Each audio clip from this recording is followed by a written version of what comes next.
Okay, well, we're at the end of another week. It's hard to believe, but the weeks go by fast. Uh, it may not seem that way to you. Someone wrote over the weekend, it wasn't over the weekend, it was over the last couple of days, saying how to study for the exam. And the it's worth thinking about. Remember, the exam. I will over the weekend prepare an exam blank, so you'll see what the thing you have to look at is. Those of you who've been in the Baroque class or the medieval class have already done exams like this, and this will be much like them. Um, it's pure score ID. You'll get 1 or 2 pages of a score. Normally from the beginning of something. It's not, if it's a mass, it might not be the beginning of a mass, but it'll be the beginning of a movement at least. Um, and you need to guess the genre and an approximate date and come up with a plausible composer.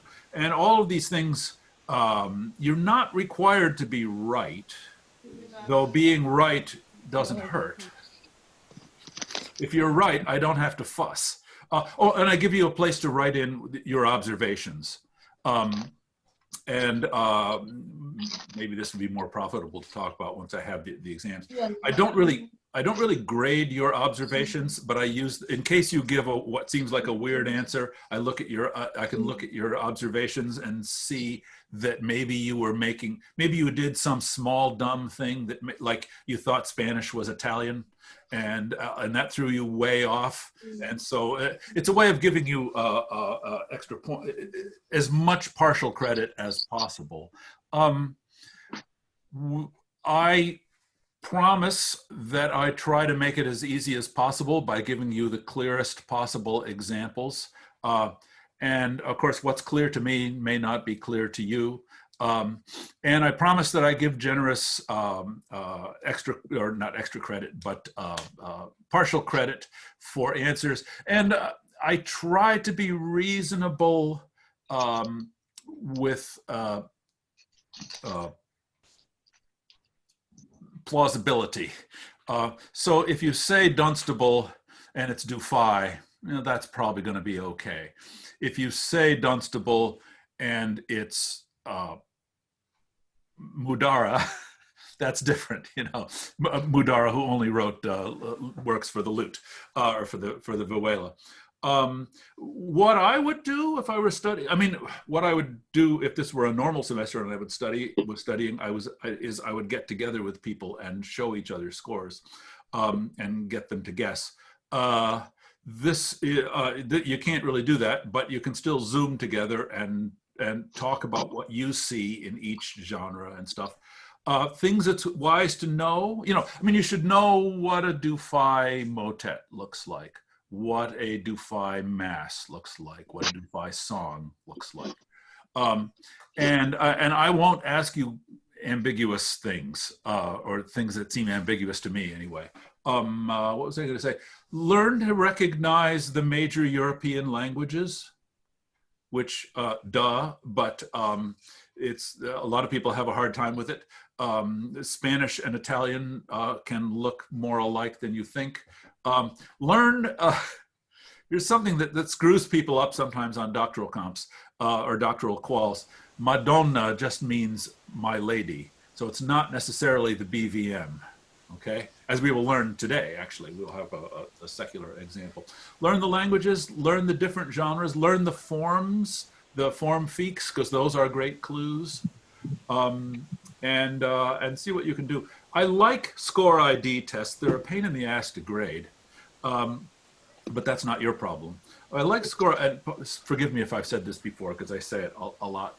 A score ID test to me measures what I want you to retain out of this class, which is music in life will come at you. Can you say something intelligent about it? That's what I'm here for, is to help you say something intelligent when it comes. This is good practice for DMA quals, which is a series of another score ID exam with more elaborate essays, but still it's a score ID, and it covers all the centuries and all the countries. You have questions about that? Have I depressed you now? Caroline took this exam once and she passed. She can't show her face, of course, but she did fine. So you probably will too. Caroline says, "Did I? Well, maybe. I don't know. I don't remember." Where are we? The madrigal.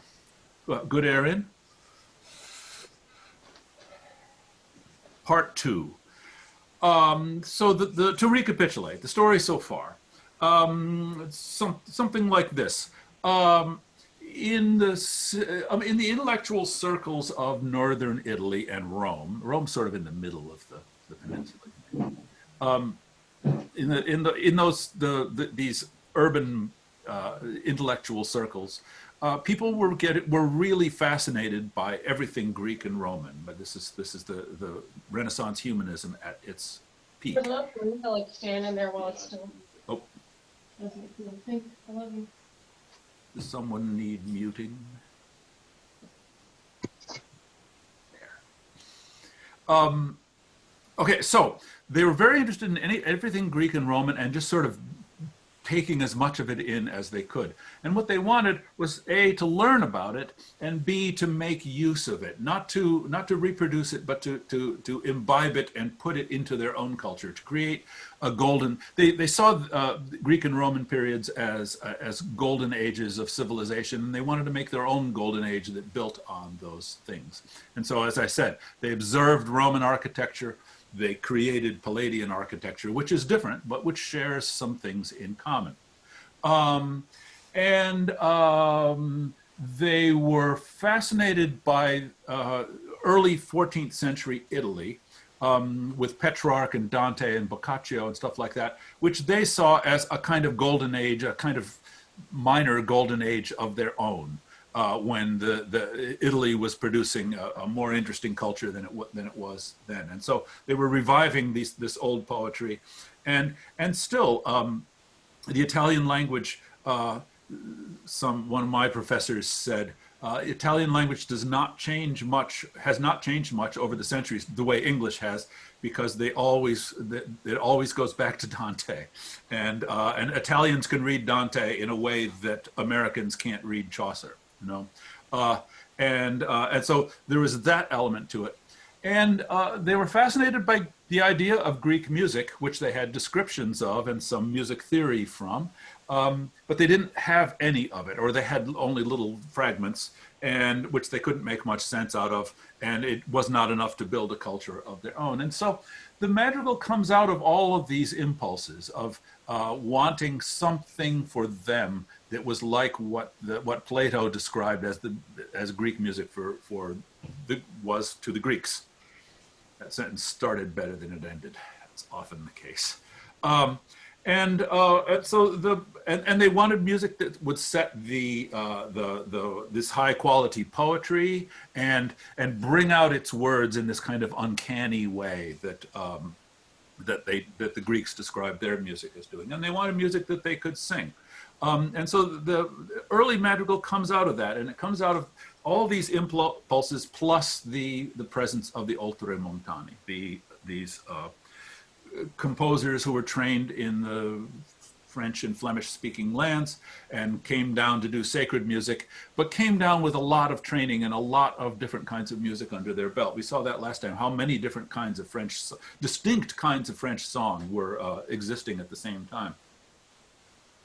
This reminds me, shortly after signing off, I found my Arcadelt, that print that I showed you in the handout, and this is how big it is. You can see it's made to be small. Clearly, these are part books, again, soprano, alto, tenor, bass part books. Clearly made to be read by one or at best two people. You don't have this up on a lectern with a crowd around it. So there are some experiments. Caroline says everyone will be fine.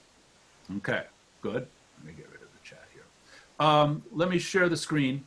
There are a few experiments in the 1520s and 30s, and then in the late 30s, Arcadelt appears. He comes to Rome to work at the Papal Chapel and starts writing madrigals and publishes his primo libro in 38 or 39, something like that. Again, we don't we don't have the very first printing of it, so we don't know.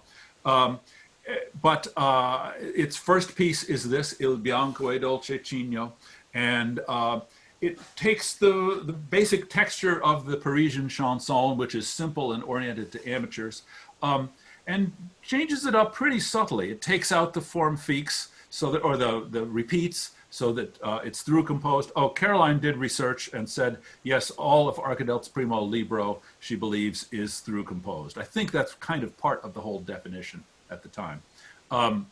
We'll see that break up a little bit later on Monday.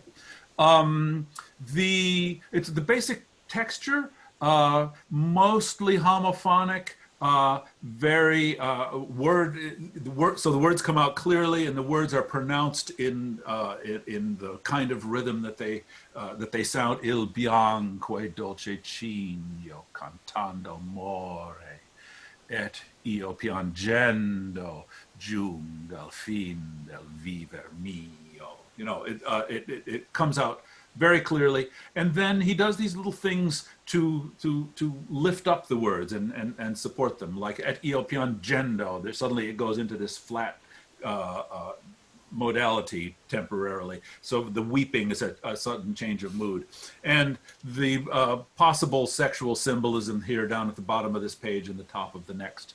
And the mille mortil di, the 1,000 deaths a day, coming right at the end, this little, where it's been very tightly together, it suddenly breaks apart, and you have a lot of simple imitative stuff that's not very hard to sing, but creates this sort of fluttery quality that symbolizes the manyness of it. I bring this up because this is one of those pieces that you just kind of need to have nailed into your heart. I hope you listened to it and enjoyed it. I hope you sang along. As I say, it's a very cunning piece. It really makes you feel like you can sing, even if you couldn't. And you can see why it created such a sensation. And as I say, I think everyone in the musical cultural centers of Italy and much of the rest of the world knew this piece. Stefano Bernardi writes a mass based on it. It's never been recorded, unfortunately. It's kind of stupid, but it's the gateway drug into the madrigal for an awful lot of people back then and now. So that's Arcadelt. That's our sort of our archetype for Arcadelt. The next piece in here is from the same book, also from the Primo Libro. And it's, let me turn the page, and a contrasting type to show you that what's in the Primo Libro is not all like Il Bianco. This you can see this is a little bit more advanced. This is grade 2 or 3 maybe. It starts imitatively, and there are bits of homophony in there. Well, let me just sort of talk you through it slightly. Here is the text, which I didn't print in there, but I'll do it fast, and then I'll do it slow. My sweet lady, if I was too bold in what you made me dare, since you inspire even the lowest of mortals, please excuse me, for love made me so bold. And now it threatens my heart with too much daring, for everything grows cold, and I fear for its boldness. But if all hope is in vain, yet my heart can believe that your humility and mercy is equal to your beauty. Andrew, you were about to say? I just have a question, because obviously the words here, in Italian, how do you tell the difference between Madonna, the just lady, and the BVM? Is it the spelling? No. It is the same word. Oh, wonderful. Yeah, it just means my lady. And, you know, as we say, Our Lady of Sorrows or Our Lady of whatever. And often it is ambiguous. We will see cases like that. And in fact, that's good segue, because that's kind of what I was going to say next. You don't know at the beginning of this thing whether you're talking about the BVM or a NB. So you have to use context clues, pretty much. Right, yeah. So my any sweet lady, you can find. If I was too bold in what you made me dare, that's kind of ambiguous, but it sounds like love. by love I mean erotic love. Rather, I'll say love versus love. Okay, and since you inspire even the lowest of mortals, that kind of starts to sound like this. Please excuse me, for love made me so bold, and now it threatens my heart with too much daring, and everything grows cold. It's probably love that we're talking about. So again, you have this. This doesn't have any sort of ambiguous double meaning of swans and you know what. It's but it does have all these sort of the antitheses and things that we see with Petrarchan poetry. I'm not sure who wrote the poem of this. So it starts out, the first three lines of the verse, my sweet lady, if I was, it's it's an if clause. It's a drawing back of the bow. If I was too bold in what you made me dare, since you inspire the lowest of mortals, that's set off by a big rest. That's what you have. Oh, I should have looked at this better. I think I'm talking about this. Yeah, I don't know. But basically, the spaces in the thing follow the grammar of the text is all I'm going to say. When you get to the bad stuff, his symptoms, his heart's growing cold and he fears for his boldness, you get this this homophonic bit here where which is sort of like what we saw in Il Bianco, and it's moving more quickly. You can see how it's sort of going in half notes and whole notes here, and here it's all in quarters, bum bum bum bum bum ba ba, bum bum bum bum bum ba ba, and so forth. And then at the end you have hope springing eternal, as it just sort of everything kind of brightens up with a nice long last note in the soprano. And if you ever sing this, what you can do in the other parts, this is back when we did an Arcadelt show early in my courtship of Mona. And the temptation is to go slower and slower and slower for the big finish, and you can really get your soprano gasping for breath there. You can be very cruel with this. So a much different texture, but still the same basic idea. It's supporting the words. There are no big images in this text that give you much to go on. So there's more. I guess the main point is that there's more variety in Arcadelt's Primo Libro than we learn by just doing Il Bianco. The recording that you have on YouTube is the one that I've always listened to. It's the Consort of Music, but it's Emma Kirkby and Viles. So, and that was, of course, possible too. The madrigal did not have strict proprieties of performance. It didn't have to be all vocal, but all vocals probably the default in what it's written for. But these work perfectly fine with instruments and voices and mixtures of them and stuff like that. It's a nice piece. You'll like it. So this is around, again, the late 30s, late 1530s, and the madrigal is still not in its infancy, but in its flowery adolescence, let's say. But it already has kind of a strong profile, unlike any music that has come before.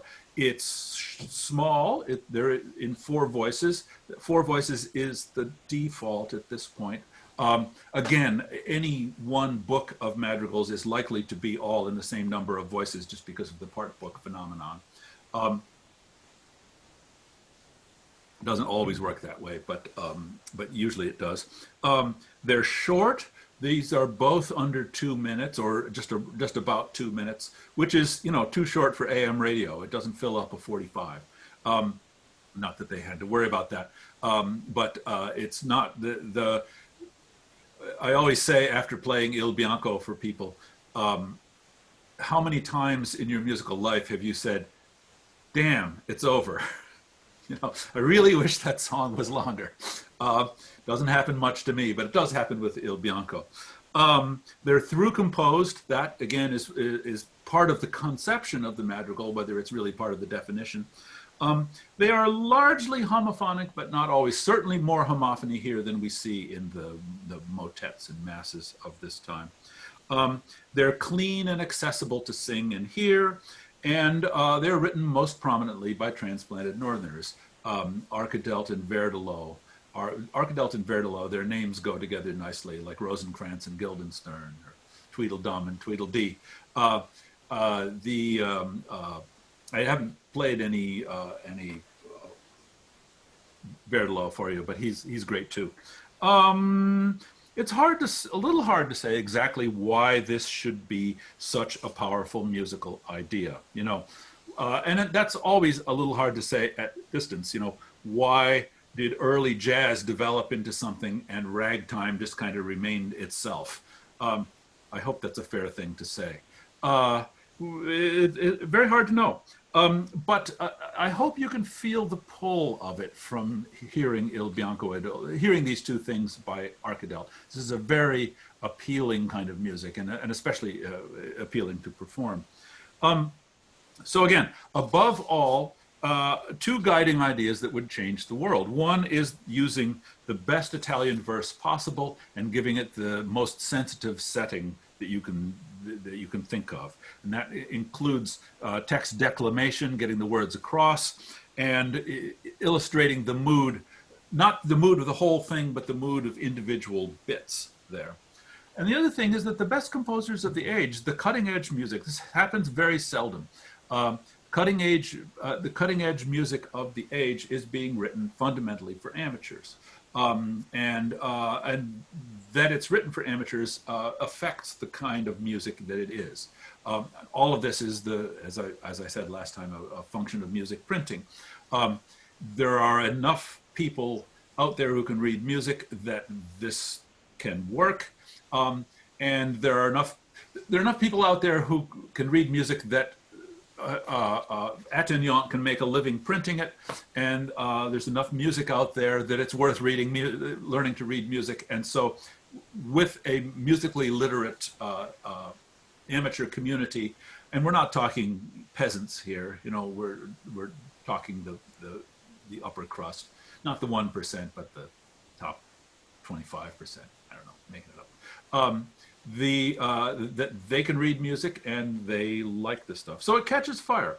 I want to pull us ahead one more generation or so, or it's kind of less than a generation, but it will do for our purposes. Rore, ancor che col partire. The next big step of madrigal development is taken by other oltremontani who are about Arcadelt's age or a little bit younger. This is Cipriano de Rore, who's born in the mid-teens, so he's he's fairly substantial, substantially younger than Arcadelt. And Adrian Villard, who's about Arcadelt's age. They both die in the early to mid-60s. So this one is Rore's greatest hit. It's published in 1547, which means that it's roughly 10 years younger than Arcadelt's Primo Libro, right, than Il Bianco. And it's written for singers and listeners who have imbibed Arcadelt. You know, he is part of their culture. So the text, I've written it in somewhere. I guess I've written it under the bass. It's just sort of wherever I could get it to fit. Although in parting I feel I'm dying, I would part every hour, every moment. So great is the pleasure I feel in the life I gain upon my return. And so thousands and thousands of times a day I would part from you. So sweet are my returns. This starts out, I think we are seeing a double meaning here. One, the innocent meaning is sort of parting to such sweet sorrow because I know I'm going to see you again. But when you get down to the 1,000 partings and reunions a day, you start to realize that these, let's just say all these arrivals and departures are taking place over a much shorter period of time. Okay, so it has this naughty meaning, which is not necessarily on the surface. Let me read it again. Although in parting, I feel I'm dying. That's a clue there, of course. I would part every hour, every moment. So great is the pleasure I feel in the life I gain upon my return. Well, that sounds nice. And so thousands of times a day I would part from you. So sweet are my returns. He talks about it a little too much. And so that's kind of what this is about. It's actually the same poet who wrote Il Bianco e Dolce Cigno, Alfonso Davalos. And the same kind of theme. This one maybe is a little bit smuttier. Much of the Arcadeltian ideal is still intact. It's still very short. 41 bars on the CD. It's 2 minutes and 16 seconds. I can't remember. Yeah, this is the same recording. The YouTube I've given you is the Hilliard Ensemble. It's still through composed. You can see it's a little bit more challenging. Again, there is not so much homophonic kind of stuff here. The rhythms work with the text. The madrigalisms are not particularly overt, but what's nice about it and what makes it a nice comparison to Il Bianco e Dolce Cigno is the mille volte il giorno, right? Il mille volte il dì. It ends in the same way as the other, and very similar. A very different sound overall, much less homophonic, more imitative. More so even than Madonna Mia Gentile. But it's still not quite like a motet. Everything is in these short little bursts where, motets of this time, as we've seen in Clemens and Morales, these long, long points of imitation going on. Is this for amateurs? Yes, but for amateurs who have cut their teeth on Arcadelt and are better prepared to sing it than Arcadelt's amateurs were. So listen to that and see what you think. This becomes Rore's greatest hit, Ancor che col partire, and one of the greatest hits of the entire period. Which brings me to a somewhat extraneous subject while we're here on it, and I don't have anything else to teach you today. I want to skip to Vert on Monday, but I want to have Vert all in one day. We got a little bit ahead of ourselves on Wednesday. Let me stop the share and bring up something else. Hello, everyone.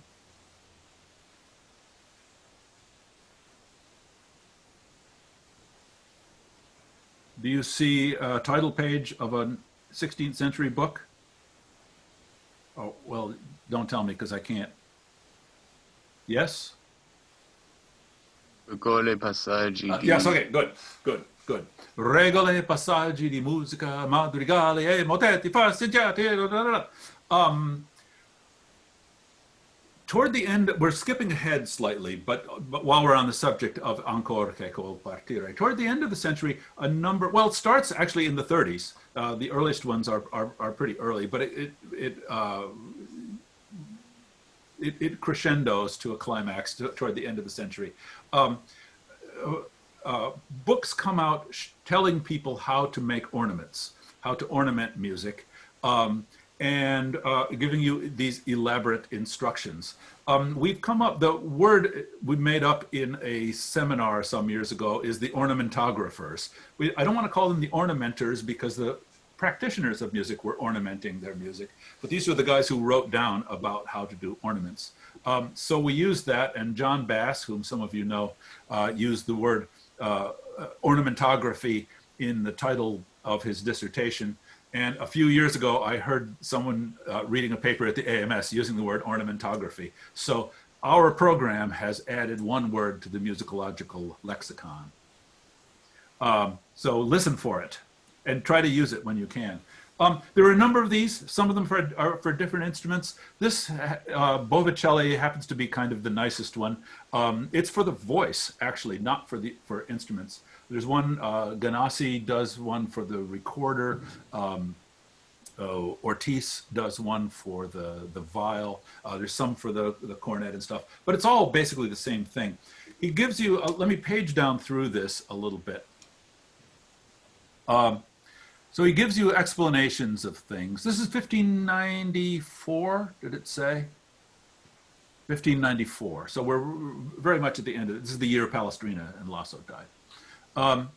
We have an introduction, very nice typeface there. We have a little explanation of how to sing Alleluia. You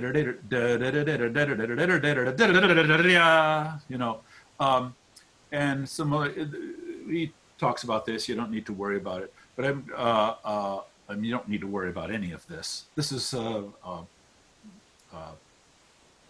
enrichment. Okay.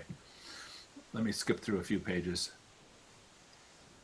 They all have different explanations, and then they have diversi modi di diminuire, various ways of diminishing. Diminutions is the word for these things. And they have these tables. Movimento di grado ascendente, moving by a step going up. So if you want to go, and the clef doesn't mean anything, obviously this will work with anything. So if what the composer has written is, you can write, you can play,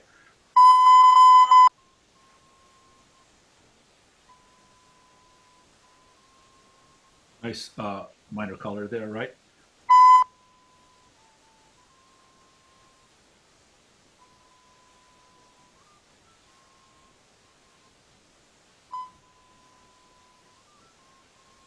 And so forth. 49 ways of doing a step. And then some ways of doing, oh wait, sorry, did I? How to go up a jump of an ascending jump of a third, right? How to jump up a fourth. Millions of ways. And you can see by the end, they get pretty extravagant. And so forth. And the idea seems to be, well, let me page down through them. Going up a fifth, going up a sixth, going down a step, down a third, down a fourth, down a fifth, down a, how to go up a scale. Okay, and different ways of ornamenting an ascending scale. How to ornament a descending scale. How to ornament a single note, a single long note. How to ornament, various cadence, various stereotyped cadences and what you can do with them. So the idea seems to be that you rehearse these things over and over, and get them there so that they're in your fingers. And every time you see a second going up, you can put in one of them. Now, presumably, this isn't being done mechanically. The idea is to, well, this isn't actually very far from what they do in jazz improv classes. We call these the lick tables. They show you all the different licks you can use to do it.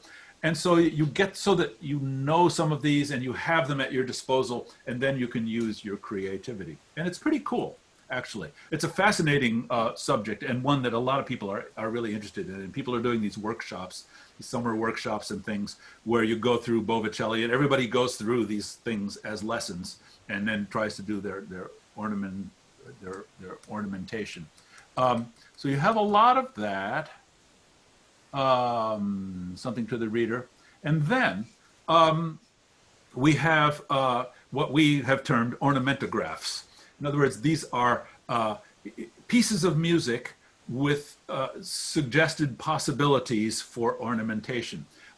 This is a piece, Io son ferito ai lasso. This is a Palestrina motet. This will allow us to go back to our other one, to the handout. I've given you the first page of one in the handout. That's Botticelli. Wait.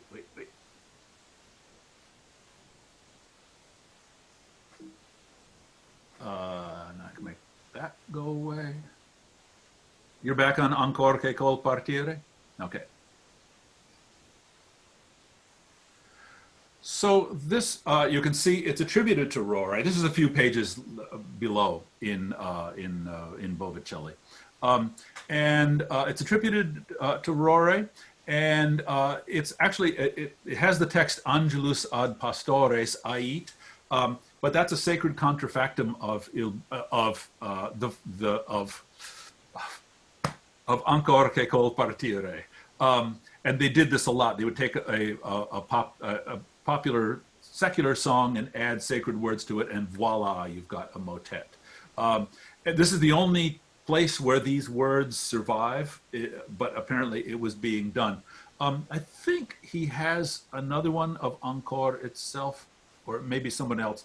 Almost all of the ornamentographers do Encore che col partire, so it seems to have been sort of the body and soul of its time, or the Stardust, or Funny Valentine, or something. So in the top line, you have the top line of the original, of the madrigal, and in the lower line, you have an ornamented version of the sort that Botticelli suggests that one might have sung. Whether he means this or not, whether this kind of ornamentation, whether this kind of performance was actually done, or whether this is kind of a Whitman sampler that crams as much ornamentation into a small space as he can do for educational purposes, is not quite clear, but they all do it.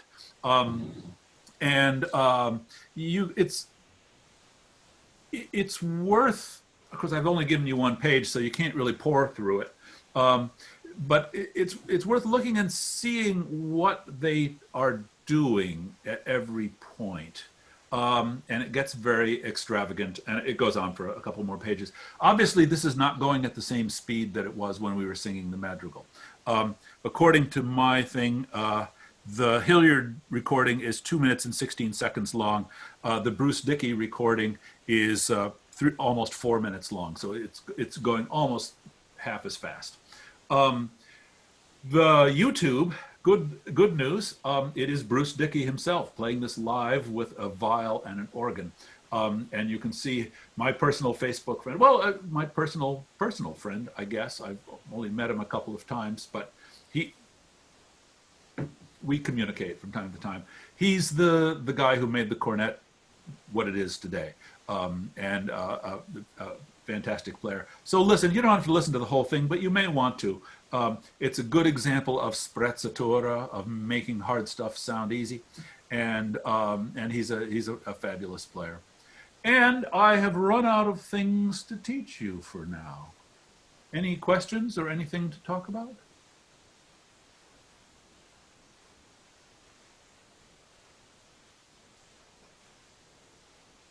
Then have a lovely weekend, everyone. And we will return with Jacques de Vert and a little bit of Smutty Lasso on Monday. So it's something to live for. We have good stuff coming up. Are we going to do the pig song?